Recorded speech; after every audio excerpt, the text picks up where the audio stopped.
with all the lack of state taxes that the Blue Jays, that Canada has, and the fact that the Blue Jays aren't a contending team might also throw them off, and the fact that you have to overpay American players to come to a different country. There's just too many factors in play for me to say that Garrett Cole can come to the Blue Jays. I wouldn't bet on it. But I think it's definitely a chance for the Blue Jays to go out and get a quality big league arm. Possibly a Jake Odorizzi, Hyunjin Ryu. I think that's still unlikely.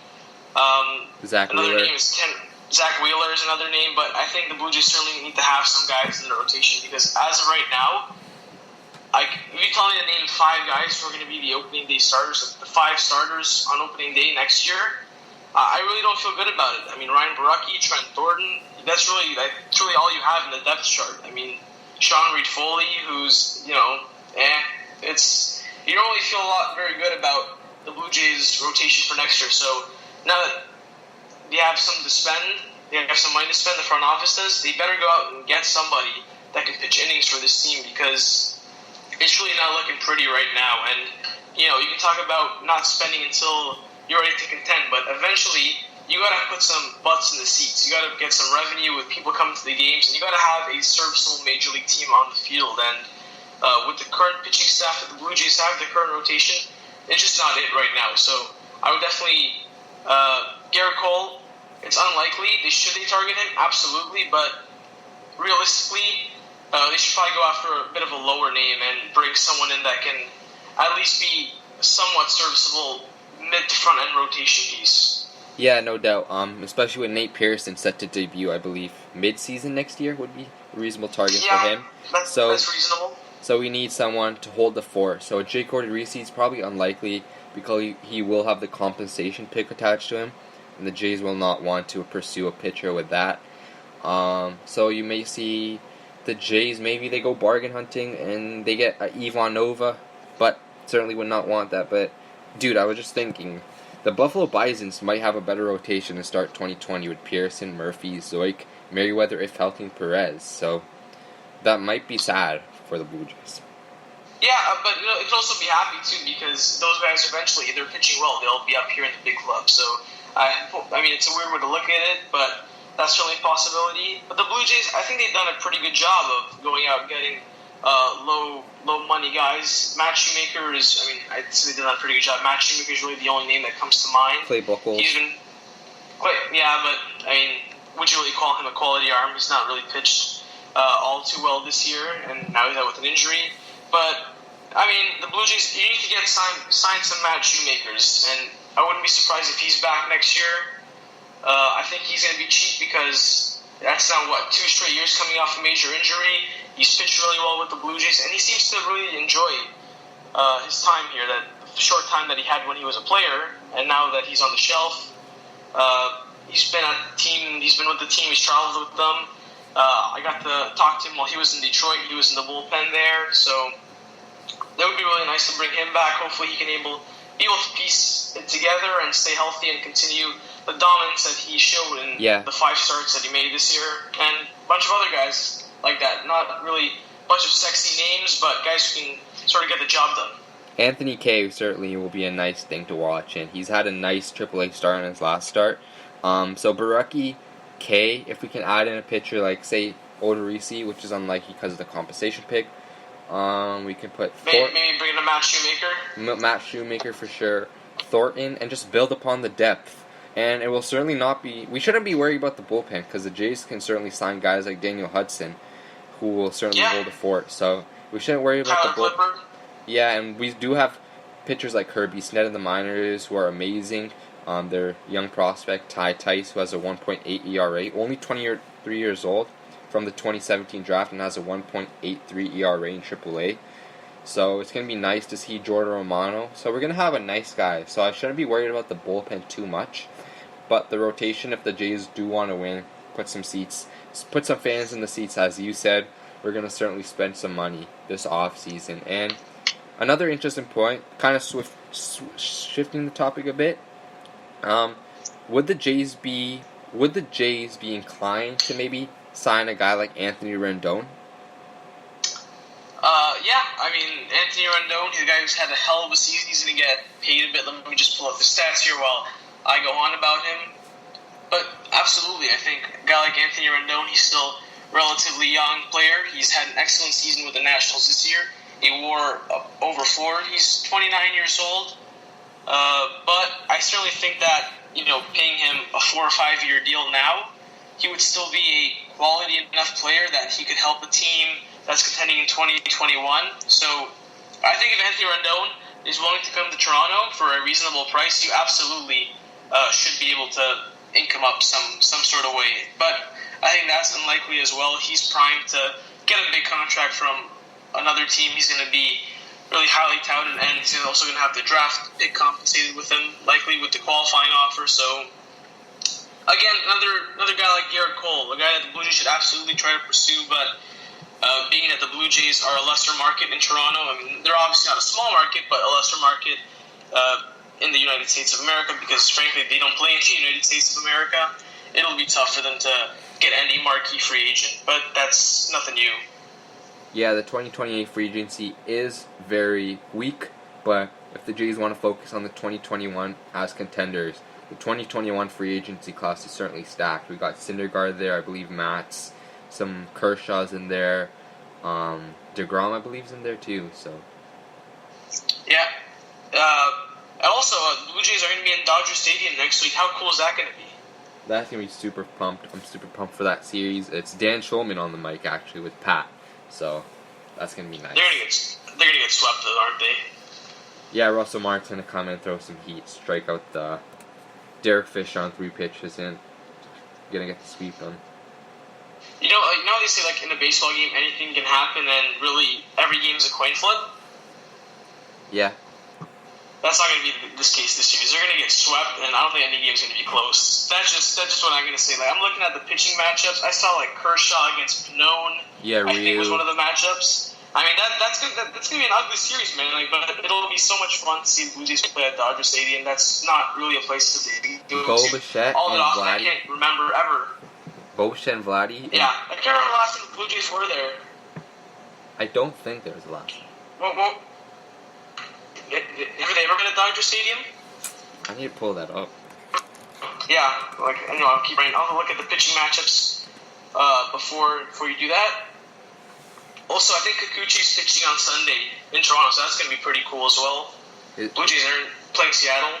Kikuchi's having a pretty bad season though.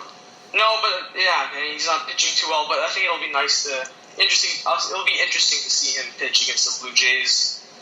Seattle, and then right after Dodger Stadium, we go on to Seattle, which is like probably my favorite series of the year. Going over there, it feels like a home game. Doesn't matter really what the Blue Jays' record is. Fans always show up and support. And I have a friend who's a Mariners fan. It always seems to rub them the wrong way when the Blue Jays fans do that. So it's a little fun in that aspect, a little good-natured ribbing. But certainly 2 very interesting road trips.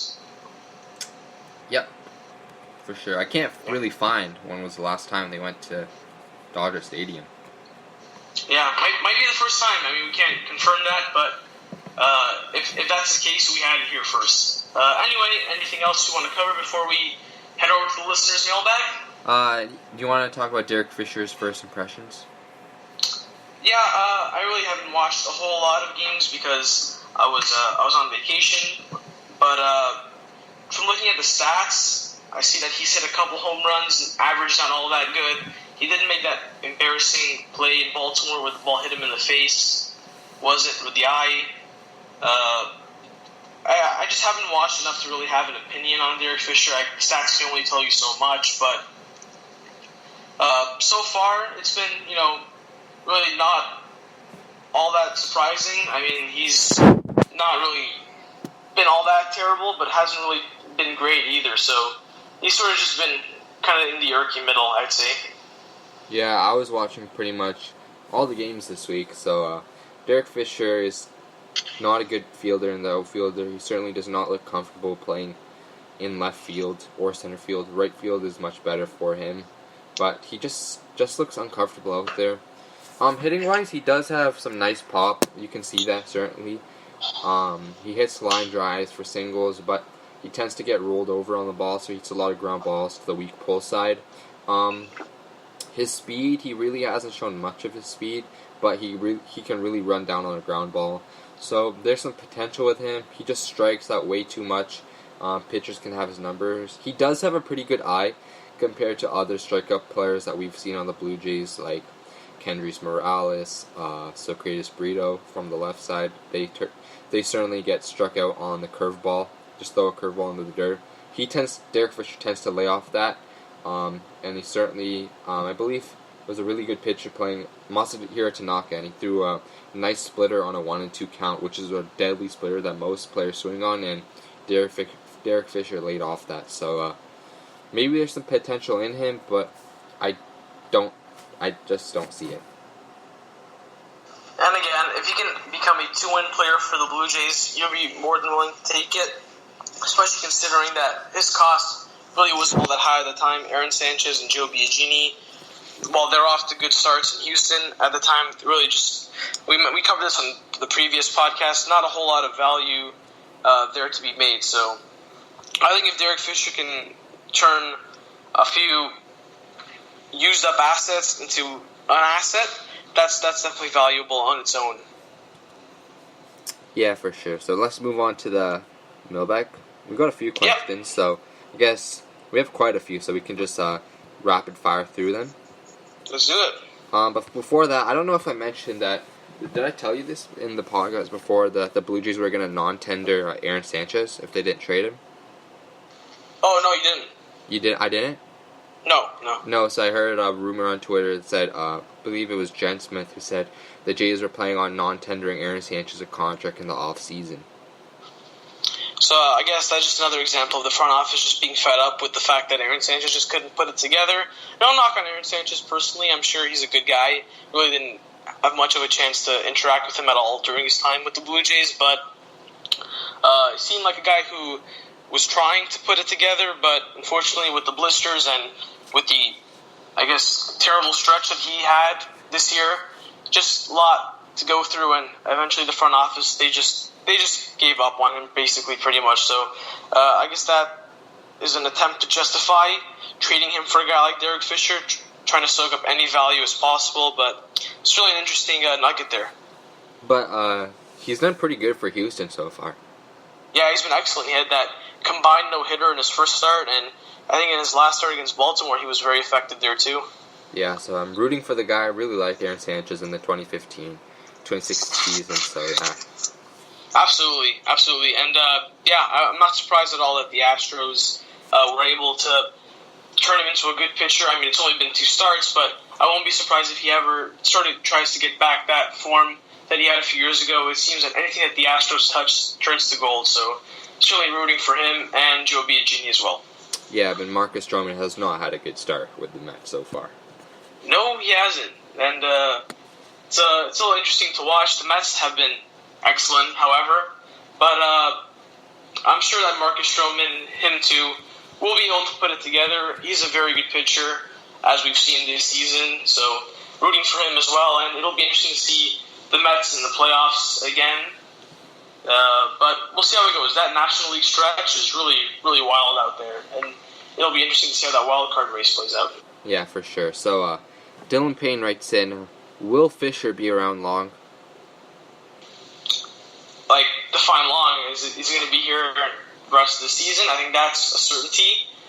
Next year, I think the future for him next year will depend a lot on how spring training goes. I think he's going to be in contention with guys like Billy McKinney, guys like maybe Teoscar Hernandez if he doesn't have a good spring training. I think it all depends on how he performs. And I do think Derek Fisher can be expendable, but the fact that the Blue Jays traded 2 guys who were part of the team long-term for him, I would think that Ross Atkins and Mark Shapiro would like to give him as good of a lick as possible for giving up on him. I don't think he's going to be a Socrates Brito type thing where he's just there to fill up a spot. I think the Blue Jays are really hoping, and I guess they're praying that he can end up being a functional big league player for them for the future. Yeah, you hit the nail on that. I do believe he'll be here this season. Probably he will be next season. They did give Aaron Sanchez for him, so they certainly like him much more than the industry does. So, yeah. Colin Kramer, 24, asks 500 team next year, and